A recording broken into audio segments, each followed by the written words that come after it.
আমি নিজেকে একজন আওয়ামী লীগের কর্মী হিসেবে মনে করি, দাবিও করি এবং মাননীয় নেত্রীকে আমাদের প্রাণপ্রিয় মমতাময়ী মা সুবিধাবাদী লোক অপু বিশ্বাস, যে মন্তব্যটি তাকে নিয়ে করা হয় আরো অনেক আগে থেকেই।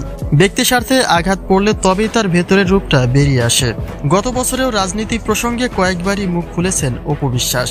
তিনি বরাবরই বলতেন মনে প্রাণে আওয়ামী লীগ করেন তিনি, এমনকি নির্বাচনে অংশগ্রহণ করার পূর্ব প্রস্তুতিও নিয়ে ফেলেছিলেন তিনি। আমি একদম মনে প্রাণে আওয়ামী লীগকে ওন করি। আমি একজন আওয়ামী লীগ কর্মী হিসেবে নিজেকে মনে করি। তবে কি অতীতের মতো সেই একইভাবে স্বার্থ হাসিলের জন্য, নাকি তার পেছনেও রয়েছে অন্য কোনো রহস্য? আমি একটু লোভী।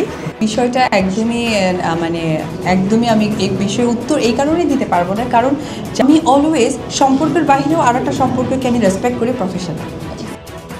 তবে অপু বিশ্বাসকে নিয়ে এবার যেন কিছুটা ভিন্নভাবেই আলোচনা তোলা হচ্ছে। দলের জন্য নাকি ব্যক্তি স্বার্থে রাজনীতিতে যুক্ত হতে চেয়েছিলেন তিনি, এমন প্রশ্ন ছুড়ে দিচ্ছে অনেকে। 15 জুন আমি একটা স্ট্যাটাস দিয়েছি, যদি কেউ না পড়ে থাকে আজকে ডেফিনেটলি স্ট্যাটাসটা আপনারা পড়ে নেবেন, তাহলে আপনাদের প্রশ্নটা ক্লিয়ার হয়ে যাবে।